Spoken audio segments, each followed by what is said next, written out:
Good morning. I'm so glad that you're spending this early morning, the beginning of the week, with me. And so just a simple thought here from the Word of God. I want to talk about shamelessness. No, actually, I want to talk about Jesus and talk about it in a healthy way. So actually, in Romans 9:33, it says, as it is written, Behold, I lay in Zion a stumbling stone and a rock of offense, and whoever believes on him shall not be ashamed. So that's an amazing thought, because it means that Jesus, in a way, in a certain way, the prophecy told about him that he would be a troublemaker, right? He will be someone who will cause issues to whoever touches him. He is like the Lego piece that your kid leaves around the home, and then you find it in the night by stepping full force on it. Maybe it happened to you last night, and isn't that wonderful?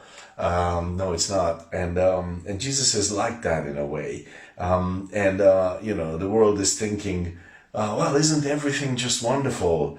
And then they boom, they just bump into Jesus, and then they say, no, we don't know how to handle him. He is the rock of offense. He's not someone who is easily handled, as anything.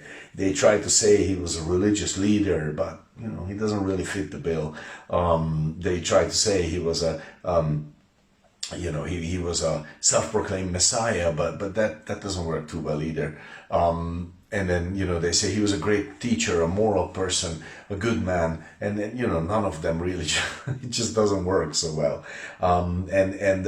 He's not easily categorized. He's not easily placed in a comfy little box, and put on a shelf. He just doesn't, that box sort of doesn't stay on the shelf. It just starts rattling, and, it just becomes a box of offense. Jesus is always that way. He's always out of the ordinary. He's always out of the box. Just outside, the whole setup. And maybe we would suppose that being offensive is something to be ashamed of. But Jesus, like in Luke 12:51, he was never ashamed to challenge a godless status quo. He never had a problem causing an uproar in a society and in a culture that was not interested in God, because he would always just very radically say, no, this is the way to the Lord, and they didn't like it, but it was just truth. It was what needed to be heard, and he said it with love. He cared for those people, but he was also a troublemaker. He was a rock of offense. This is not usually what you put on your Christmas greeting card. We say Prince of Peace. I mean, isn't he the Prince of Peace in Isaiah? And sure he is, but on the other hand, that doesn't mean that he will just keep things quiet. No, to reach the peace that he offers, actually one needs to deal with some stuff first, and for that an offense is necessary oftentimes. Jesus is always kind of in our way. He's never comfy that way.